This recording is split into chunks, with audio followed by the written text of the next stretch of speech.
So one thing that I've tried to do is like do body doubling. Out of you, I feel like 75. Sometimes it's not good. Yeah, it's but I'm on a night. Yeah. Oh, It's like academically. It's very important, guys, to use ChatGPT responsibly. Yes, yes. Yeah. I'm looking at you.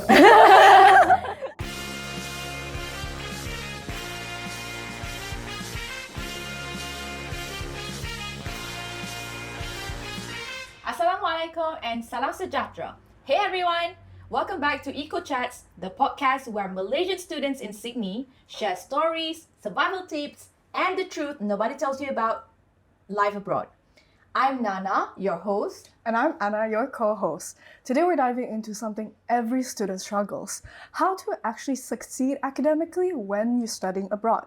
This is episode 2, Navigating Academic Success Abroad. We'll talk about the challenges international students face, from cultural gaps to study tips, and how to thrive, not just survive. Alright, y'all. Today's guest is someone who seriously does everything. From crunching numbers for MASCA NSW to running the vibes at Malaysia Festival, she's the kind of person who somehow makes spreadsheets and celebrations look cool. Beyond her academics, she has toured the world as a French horn player with 3 symphonic wins. We're talking gold medals in Sydney, LA, and KL. Think Wicked meets Hamilton. She is defying gravity while non-stop. So sit back, grab your teh tarik, and get ready to hear from someone who's all heart, all hustle, and always up to something exciting. Let's welcome the one and only Durra Aleeya. Hello. We're so happy to have you here. Thank you so much for saying yes. Thank you so much for inviting me. Yeah. What are you feeling today? Yeah, I'm feeling nice and chill. It has been a busy day, but I'm dedicating my time to do EchoChats with you all. Thanks so much. We appreciate it. Yeah. Please, introduce a little bit of yourself. Okay. We need to let the audience know who you are. A little bit of myself is, hello everyone, my name is Durra Aleeya, but you may call me Durra. So I'm doing like Bachelor of Computer Science in UNSW, and this year has been my final year.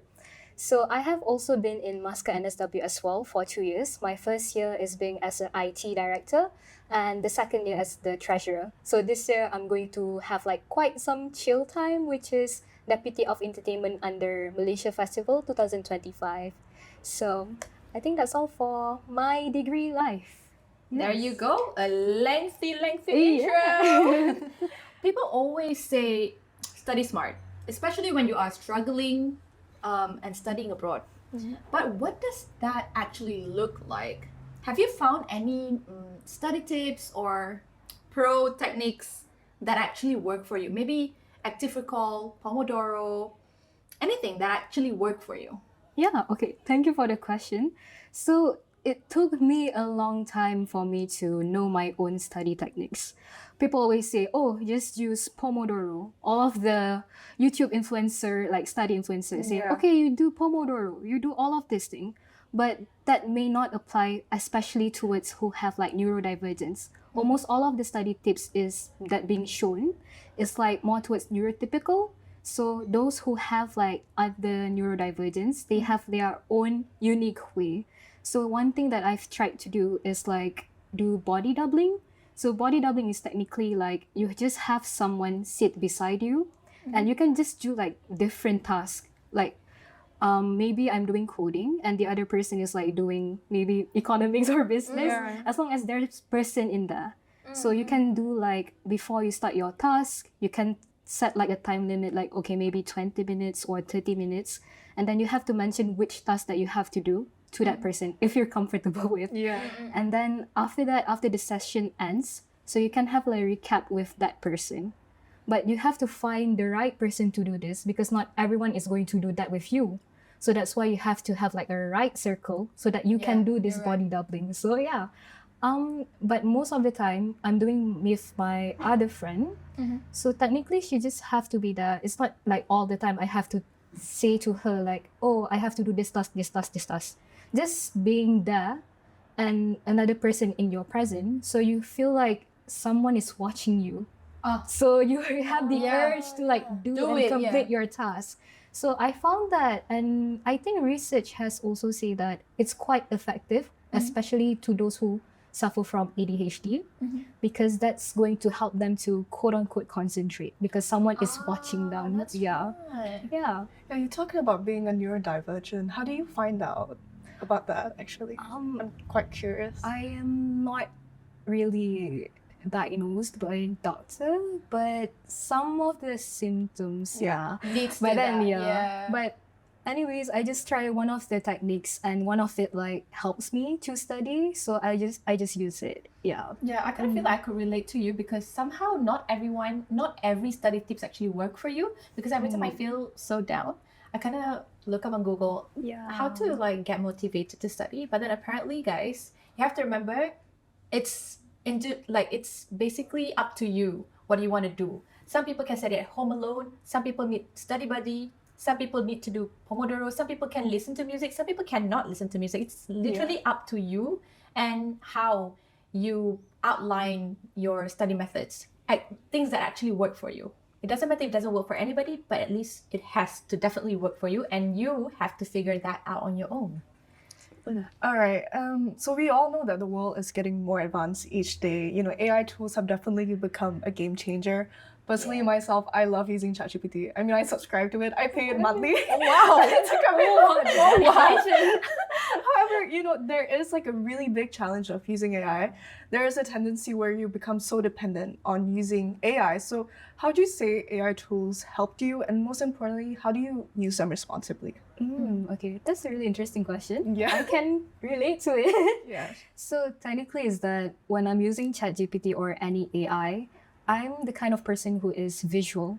And knowing my degree is computer science, and it's mostly like mathematical equation and how does it like sum up to this equation. Yeah. So I asked a prompt to ChatGPT and asked like, oh, explain this to, honestly, I just used like, explain this to an AUDHD, and then they just give the lecture slides. So they're going to like go through it like step by step, like what does X means, what does Y mean, and then they relate it to like the life, like in real life experience. So let's say X equals to 1. So what does X mean? Let's imagine this one is you buying bread. So they're going to give you like a real life example when prompted. And then knowing my path is that they also can provide you with like images and make it look more interesting, because those things are big interest to, especially for ADHD. So anything like interesting images that caught their attention, and then they can like visualize it. Yes. So that's one of my prompts for ChatGPT. It helps me truly, because my degree has a lot of coding, and then you cannot really see it. So ChatGPT helps me to kind of visualize what's going on. Yeah, you're right. It's very important, guys, to use ChatGPT responsibly. Yes. I'm looking at you. Trial and error is totally normal. Finding your study type, whether you're a visual learner or prefer hands-on, can change everything. So, you know, talking about studying, let's zoom out a bit. So studying here isn't just about studying and acing your finals. It's a whole cultural shift. In Malaysia, we're all about exam hacks, pass your papers, and calling lecturers professor. And if you don't, sometimes you get called out. So, but here you are like casual email, hey John, could I get like pass your papers? But them replying, oh no, we do not provide pass your papers. So what would you say is the biggest difference you notice in your first semester, you know, studying at UNSW? And how actually you adapt to it? It took me a long time, because honestly, I've never done like any coding before my degree.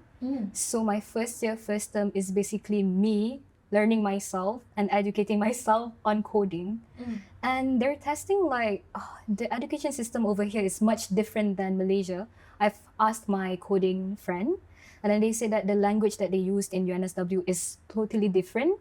Usually they will do like Python language, but in UNSW, their main coding language is C, which is like not kind of used, and it's quite difficult for a beginner level. So I think it's also a tradition and a culture in Malaysia that your self-worth is based on your grades. Yeah. So that is quite something that I also myself need to unpack, and it took a longer time because, as I say, the education here is really different and also difficult. So the things that I do is that life itself is not perfect. So you have to know that your future is also not, it's like not really predictable. Yeah.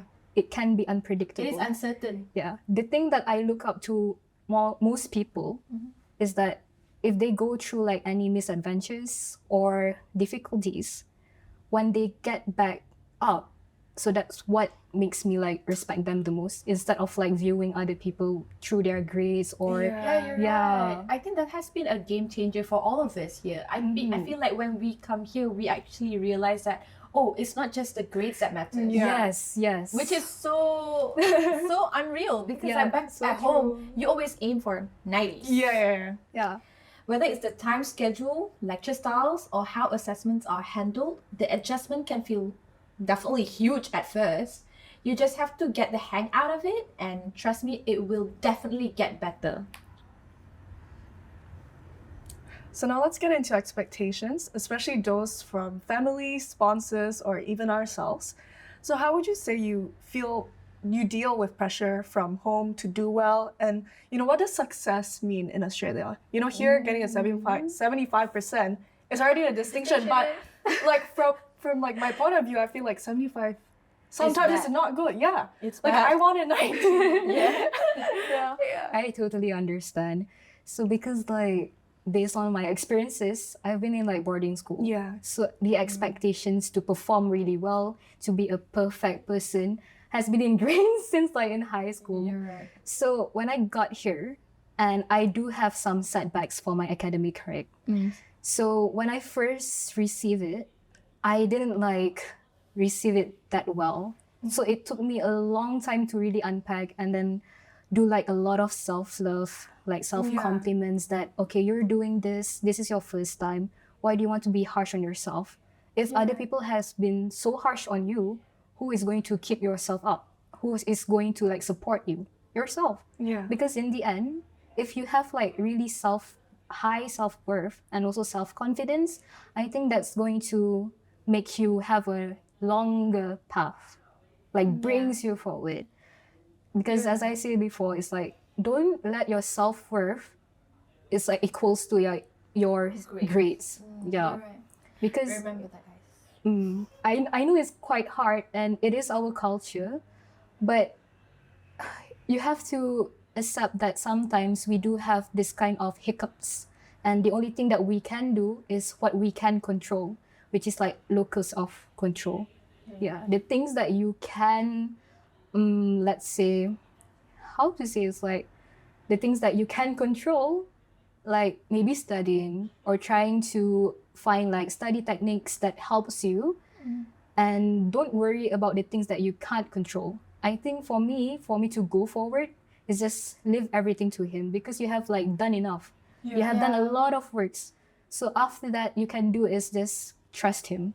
You're right. It's always good to remember that first thing you need to do is put some work done, put some efforts done, and then you pray to him, and then you leave the rest to him. That's the best way to do. He is our biggest cable. Yeah. Yeah, true. We're so used to aiming for 90s back home, but here the grading systems and learning style reward different things. And I think one thing people don't talk enough, like to get a good grade, is to really be prepared before class. So do you pre-read lectures, slides, or watch online content ahead of tutorials? And what's your routine like before classes? So I tried to do it for the first half of the term, but as time goes by, assignment has been holding on to me.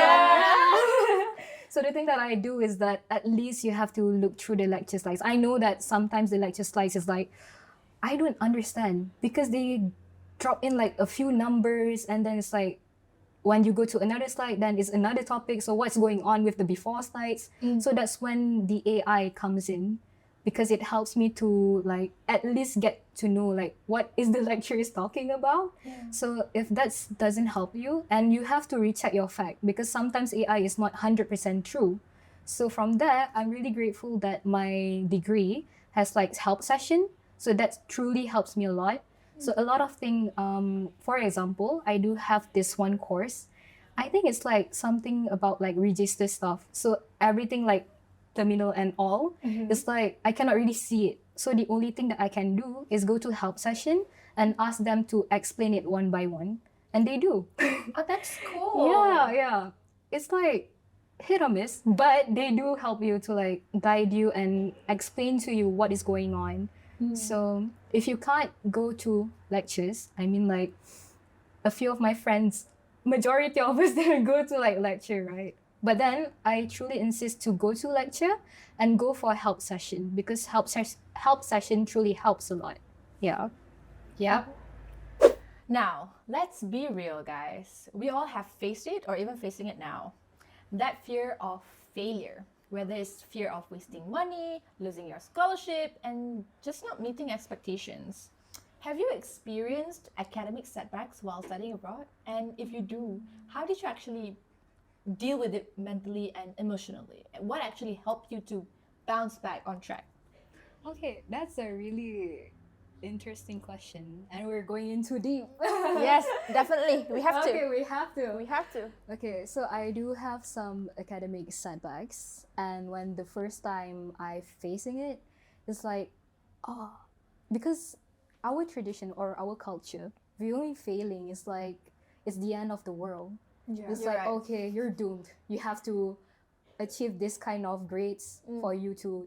But then we do have like expectations like scholarship. You have to have a certain and then maintain a certain WAM. Yes, you're right. So those kind of things, your circle truly gives you a lot of support, you know.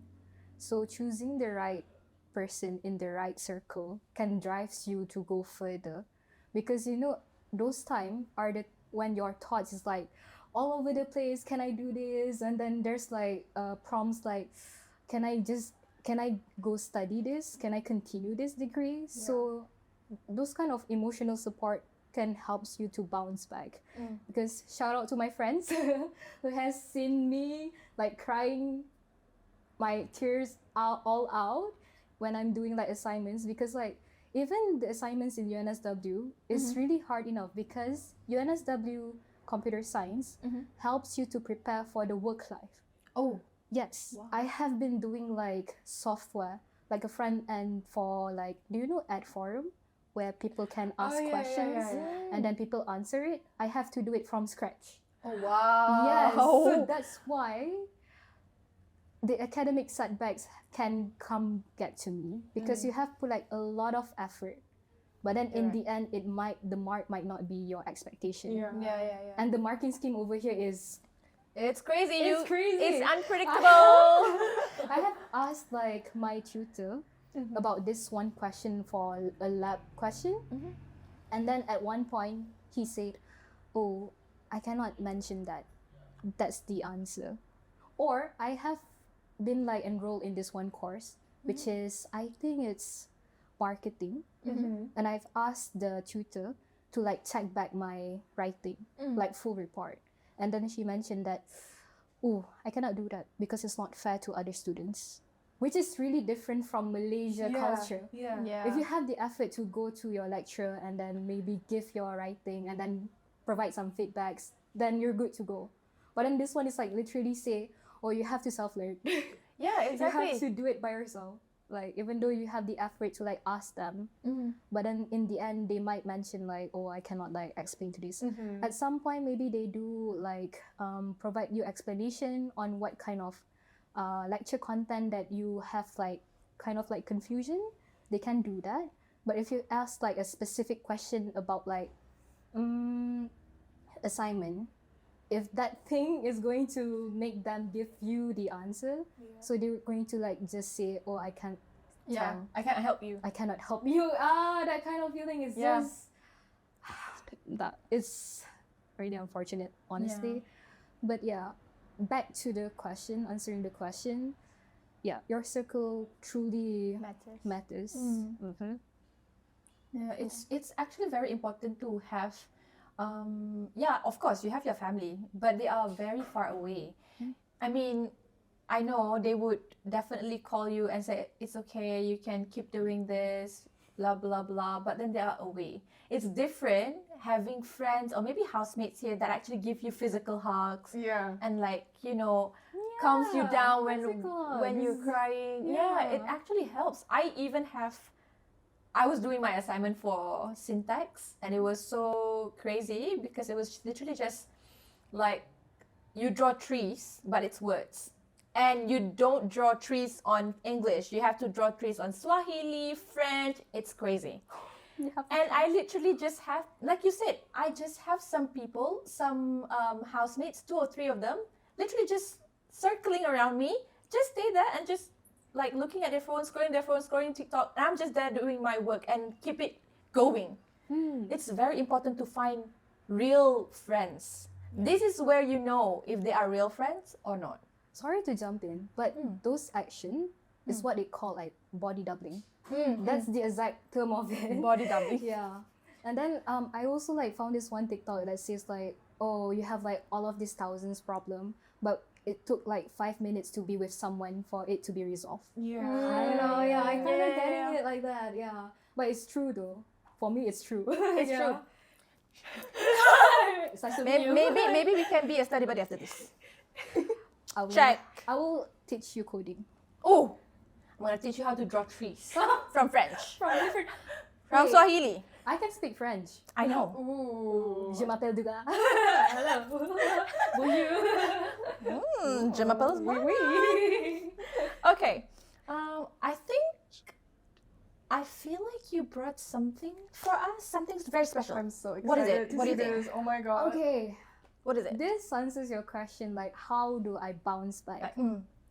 So technically you have to set, okay, for me personally, I'm using like this background of my laptop and then make it like a mood board. Like this section is for maybe relationship, academics or work. So this gives me motivation to go through my degree. So There you Yeah. go. Oh, look at so that, guys. technically So I love cool. I divide this into like 6 sections. So basically this is like relationship. It can be like friends or maybe your future relationship, whatever. But this one is like a more towards like work life or job scope. And those part are for financial, health. This part is for yourself. So I'm trying to live like a healthy lifestyle. And there's like a I saw motivation salad. to go to gym, I saw avocado, salad. avo, yeah. Bravo. And then like go to jog. Oh, I really want to do this, like Oh. jogging at the bridge. I Oh. want to try the marathon. Yeah. And then this like my academic stuff. So I use like the exact number of what points do I want to get. I know it's like a huge manifestation, but you have to like build an imagination that you can achieve Yeah. that. I mean, dreaming is free, guys. Because the one that limits you is your own self-limit. You're right. Yourself. So, and then this one is for spiritual or religion. So yeah, I put also some quotes. Like there is like a phrase from Al-Quran and then just to motivate you. So yeah, you can do this mood board and then put it This is so at your cool, laptop. guys. Yeah. Don't forget to do the mood board, guys. Boo. Boom. And they should tag Durra if you do. Oh, mood yeah. Yeah, I'm going to leave my Instagram account Oh. later. Jot it down, guys. Jot it down. Jot it out. Jot it down. So I think one very important message that, from what Durra said and what I would really like to emphasize is, don't be afraid of failing. Thomas Edison famously quoted, I have not failed, I just found 10,000 ways that didn't work. Failure is not a dead end, it's often a redirection, a lesson, or even a stepping stone towards something that is greater. So don't let your failure define you, be it the reason you change to be better, use them as motivation to grow. And if you feel like you're struggling, talk to your friends, family, or even your tutor. And, asking for help does not make you weak, because giving up is the only real failure. So keep going, learn, fall, and rise, and keep moving forward. All right, guys. Let's end on a high note. What's one piece of advice you'd give to a student who feel lost or overwhelmed right now? Okay, I know it's hard for you to see that you're going to get out from all of this that is happening to you. But do know that don't value yourself equals to the grade that you have right now. Because for me, I view successful people as those who have to do work, have to go through like work from 8 to 5 just to support financially for them, but still juggling with like all of this, maybe MASCA roles. Whoopsie! You have to do internships in the same time, but then you have to manage your grade to be on top. Like, if you were to ask someone to do that, it can sound crazy, honestly. Yeah. So don't be too harsh on yourself. You know that you have done your best to do what you can do those periods. Those periods will end and it will not occur to you eternally. And we're just the living proof that we can bloom after the rain, you know? Yeah. That's so nice. Yeah. Yes. So, thanks so much for tuning into this episode of EchoChats. If today's chat helped you feel a little less alone, that is exactly what we are here for. Don't forget to follow us on YouTube, Instagram, and TikTok. Share this with your friends and send us your own study tips and struggles. We'd love to feature them in future episodes. And before we go, Durra, would you do the honors and say our tagline with us? sure, we'll look at that camera. Okay. Okay, 1, 2, 3. Tak glamour, tapi real. Until next time, stay strong, stay spicy, and stay Malaysian. Bye!